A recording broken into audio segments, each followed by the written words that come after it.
Hi, it's Saturday, January 24th, 2026. You're tuned into Why America. I'm Leeja Miller in Minneapolis.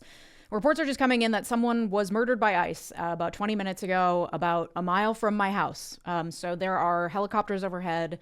I don't have any more information about what's going on. But if you can hear that in the background, I'm sorry. I live in an occupied city, and here we are. Yesterday, Minneapolis held the first and largest general strike in the U.S. in a generation. Over 700 businesses shut down, and tens of thousands of people left work, left school, and took to the streets in an economic blackout to protest the unprecedented levels of ICE officers who have taken over our city, making us less safe and kidnapping and abusing our neighbors. In an effort to try to do the most good I can in this moment, I stayed home and I did a 4-hour live stream yesterday. And we raised over $35,000 for the Immigrant Defense Network, a coalition of over 90 local organizations working to support and defend immigrants in the state of Minnesota. That money will go towards helping with rapid response for our immigrant neighbors in need, as well as ongoing trainings for constitutional observers, of which there have been so many, and they have been packed to the gills with people trying to learn how to be of help. Once the final tally comes in from the fundraiser yesterday, including those who donated via YouTube, as well as those who purchased Protect Immigrants t-shirts and sweatshirts over at LeejaMillerMerch.com. Once all of that is tallied, I will post receipts with the final dollar amount. Suffice it to say, that is money that is desperately needed in this city as we continue to be swarmed by 3,000 ICE officers every day. So thank you to everyone who tuned in and donated. It means a lot. I will put the donation link in the description if you want to donate still. Today we're talking about what yesterday's massive day of action means, what's been happening on the ground here in Minneapolis, and what other cities can learn from the incredibly successful and coordinated resistance that Minneapolis has shown over the last 2 months. Because make no mistake, they are trying something new, something bigger here in Minneapolis, and they are not going to stop with us. It is on communities around the country, especially blue cities that are likely to be targets, to ensure that y'all are ready. And we've learned a lot of lessons here in Minneapolis that need to be exported around the country. First, thank you for your grace and patience as I pay the bills to keep my lights on. It's a new year, and I love a little wardrobe refresh around this time of year, but I'm also not trying to reinvent the wheel or buy pieces that are going to fall apart in a couple months. And finding clothes and home goods that are made to last is nearly impossible these days, and the sourcing and ethics behind some of the most popular brands are questionable at best, and overwhelming to keep track of. And that's why I love to keep it simple and find long-lasting items I can use year after year from Quince, my partner on today's video. From 100% grade A Mongolian cashmere and buttery soft bamboo bedding to velvet curtains and cast iron Dutch ovens and more, Quince brings the high-end essentials I need all together in one place, including transparent information about sourcing and ethics that's impossible to find from other brands. By cutting out the middlemen and the traditional markups, Quince delivers the same quality as luxury brands at a fraction of the price. And I love that the things that I get from Quince genuinely hold up season after season. I have been loving their 100% organic cotton fisherman crew sweater for years at this point. I wear it over and over again because it's soft and cozy. It holds up to my Minnesotan winters I'm literally wearing right now. It goes with everything. And I've also been living in their cotton cashmere ribbed long sleeve dress. When I'm lounging around at home, I often pair it with their Mongolian cashmere bathrobe, and it truly makes me feel luxurious, fancy, cozy, but it also holds up to the abuse that it gets from my dog crawling all over me, so I'm genuinely very pleased with the quality. I've also been eyeing their mauve velvet curtains. They look very luxe. And you can update your wardrobe, home, and more with high-end essentials from Quince. Go to quince.com/Leeja right now to get free shipping and 365-day returns. That's QUINCE.com/Leeja. Thanks to Quince for partnering with me on today's video. So like I said, yesterday was the first major general strike in the nation in 80 years. The last time Minneapolis participated in a strike like this was in 1934. That year, in the height of the Great Depression, Minneapolis and St. Paul joined San Francisco, where the International Longshore and Warehouse Union helped lead a general strike that was created in response to the police shootings of West Coast maritime strikers. And in Toledo, Ohio, auto workers led a strike for unionization and wage increases. That saw thousands take to the streets. That year in Minneapolis and St. Paul, local Teamsters demanded union recognition and wage increases, and were joined by other unions in a general strike. After the successful day of general strikes, Minneapolis became one of the most unionized cities in the country, and the next year, Congress passed the National Labor Relations Act, the law that protects unions and labor organizers, at least in theory. Of course, that act has been shoddily enforced in the decades since, to the point where labor organizing in this country is fraught with risk. Add on top of the degradation of labor practices and protections, the fact that in the U.S., our health coverage is tied to employment, and wages haven't increased in decades. Our government, in is in the pocket of big business and has made it nearly impossible for general strikes to happen, certainly on a nationwide level, but even locally. And general strikes have historically been led by labor unions, whose membership has declined rapidly in the last 80 years. Though growing interest in unionization has bumped up the numbers slightly in recent years, but we are nowhere near the numbers of unionized workers we had in the first half of the 20th century. According to 𝗖𝗢𝗡𝗡𝗘𝗥𝗦, quote, however, over the past few decades, some large-scale protests have referred to, and in some respects echoed, elements of citywide general strikes, like the 2006 immigrant rights demonstrations, A Day Without Immigrants, the Occupy Oakland port shutdown of November 2011, and the Red State Revolt of public education unions in 2018. Labor historian Jeremy Brecher has dubbed these mass actions social strikes in reference to their hybrid combination of workplace and community activities, maybe not involving an entire city at a standstill, but developing significant forms of resistance to the abuses to democracy and human dignity we are suffering. That is similar to what we saw in Minneapolis yesterday, a social strike, but it did grind the city to a halt. Buses and trains were packed past capacity to get to downtown for the march. People were walking an hour in negative 10 degrees Fahrenheit because they couldn't fit into the buses. Cars and traffic obviously weren't going anywhere in the throngs of tens of thousands that overtook downtown.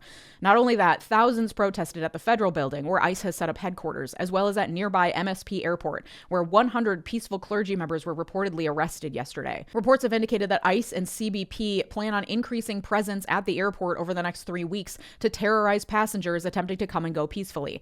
And it was a peaceful day yesterday, at least on the part of protesters. ICE continued its operations across town and vowed not to back down in the face of protesters, which they seem to have proven this morning. And I saw some discourse online and in my comment section over the last few days from people asking why this matters. One day of action, that's not going to stop them. See, it's not working. This isn't the solution. Why don't Americans take to the streets for a long period of time like Iranians or the French? And I hope my explanation about how fragile and tied to work our lives have become in this country. We don't have strong unions like we used to. We don't have labor protections. Most of us are 1 or 2 missed paychecks away from literal homelessness. Homelessness is criminalized. We can be fired at will for any reason. And if we are, we lose health coverage. All of it, for everything. It is a huge ask to get people to walk off the job and take to the streets, and most people can't or won't do it. Which is why the sheer size of yesterday's demonstrations is monumental. The number of people who shut down their business, who walked out of school or off the job, that says a lot. It shows how much the people of Minneapolis are willing to risk in order to stand up for what they believe in. It shows just how wrong the regime is. It shows who's on the right side of history. And I would caution you from thinking that there is one solution to this, that there is one right way to show up in this moment, because anyone who's a student of history will tell you that is not how movement building works. There is not one day or one action or one thing that will solve the problem and that will topple a dictator. And by saying there is only one right thing, you are alienating the people who may show up in different but equally meaningful ways, and you are promoting despair and inaction. What's the point? The point is that we're doing something, anything. And so much of movement building is not in one great heroic gesture like the movies would have you believe. It is in the tireless work, day in and day out, of showing up in your community in whatever way that looks like for you. Not everyone is going to be on the front lines. Not everyone can be on the front lines. There is so much quiet, thankless organizing that happens behind the scenes. There is so much need for resources and for people to distribute those resources. There is so much to be done that there is a role for everyone, and no one person can do all the things. Expecting perfection in activism leads to inaction. And what we accomplished yesterday isn't a toppled dictatorship, obviously, but we showed the strength in our numbers. We showed how many of us are fucking pissed to the point that we're willing to walk off our jobs and go stand outside in negative 10-degree weather in the dead of winter and join joyfully with our neighbors to say, fuck ICE, get the fuck out of our city, you are not welcome here. We love our immigrant neighbors. That is powerful, and that is an experience that will teach us as neighbors, as members of a community, and as organizers what works and what doesn't, and what we can do next. And there are things we are doing here in Minneapolis that outsiders have reported as being some of the best organizing they've ever seen. And that needs to be exported to other communities who will be facing the wrath of ICE next. Thankfully, even with the surge of new ICE recruits, there are so few of them compared to how many there are of us. And their popularity is in the fucking gutter. No one wants them around. They will have to retreat from some cities in order to spread to others. So once they are done with us here in Minneapolis, whatever that means, whatever that is, they will be coming for you next. And you need to be ready. And they've had some tough training here in Minneapolis in the negative degree weather with a layer of ice on every surface. They probably won't have quite as difficult of environmental factors when they come come to you. The Supreme Court last year told ICE they can racially profile people, and that's A-OK. A recent ICE memo leaked claiming that they can now forcibly enter people's homes without a judge-signed warrant, which is, for the record, so clearly against the Fourth Amendment protections against unreasonable searches and seizures, it's hard to even know where to begin on that one. And just because a secret ICE memo says it's fine under the Constitution, that's actually not within their purview to decide. A judge needs to decide that. And so far, the judges in this country have shown pretty wide consensus about the whole you need a warrant signed by a judge to knock someone's door down. Will this Supreme Court agree with that once a case gets before it challenging this practice? Who knows? Probably not. They will always do the worst thing. Just assume that. So probably not. I double dog dare them to prove me wrong on that. But at least as the law stands and the decades and decades of precedent have interpreted, ICE cannot get an administrative warrant, which is not signed by a judge. Immigration judges are not part of the judicial branch. They are part of the executive branch. They are not real judges in the context of the Fourth Amendment and searches and seizures. They can't claim that warrant signed by someone in their own branch gives proper authority to forcibly enter someone's home based on the current standing of the Fourth Amendment. And only the Supreme Court gets the final say on what the Fourth Amendment says, just so we're clear. But despite all of that, ICE has been emboldened by that memo to continue its practice, which we've seen in action on the ground here in Minneapolis, of knocking people's doors down and arresting them based on a warrant signed by an administrative judge. And they get addresses wrong all the time in these cases, which is why we're seeing instances of, for example, a Hmong elder being forcibly removed from his home and his underwear in the frigid cold and then dumped once they realized they got the wrong guy. And ICE has been further emboldened in the wake of 𝗓𝗍𝗠𝗔𝗜𝗠𝗠 killing. Jonathan Ross shot a woman in the face at point-blank range, and the regime claims there's no reason to investigate. And Jonathan Ross is a hero, and actually don't even say his name out loud. And so ICE agents everywhere who are already undertrained dipshits see that and know that the regime will have their back no matter what heinous atrocities they commit next. This is a very volatile situation, as we saw this morning. 20 minutes ago. And when ICE officers swarm a city, it means nothing other than chaos because they are not properly trained. They don't know what they're doing and they're cocky as fuck. I can't drive down the street without being on high alert, not only for ICE operations, because there are so many here. You cannot drive more than 10 or 20 minutes without running into an active ICE operation like the one that was happening when 𝗓𝗍𝗠𝗏 was murdered. But also, I don't know if I'm going to get fucking T-boned by some ICE goon with a god complex on a high-speed chase with someone who's probably here legally and is someone's plumber or something. Like, it's fucking stupid. And so in this reality, with an increasingly emboldened and militarized Gestapo force on the loose in my city and coming to a city near you, we have to share notes on what's working. So let's talk about what's working in Minneapolis. You know how I said you can't drive for 10 minutes without seeing an ICE raid? The reason you know it's an ICE raid is not because of the flashing lights and the heavily armed men. You don't see or hear them first. The reason you know ICE is up to no good is because within 2 minutes of an ICE sighting, there will be 10 to 50 people in the streets honking their horns, blowing their whistles, screaming at them, filming them, making their job as hard as possible, every time without fail. Part of the strength of the ICE rapid response in Minneapolis is because of how well organized and decentralized it is. Through word of mouth, mostly, residents have heard of a website. I'm not going to give all of it away because I'm not a fucking narc, but I heard of it through word of mouth. I've seen handwritten signs around town. I've seen it discussed on Reddit.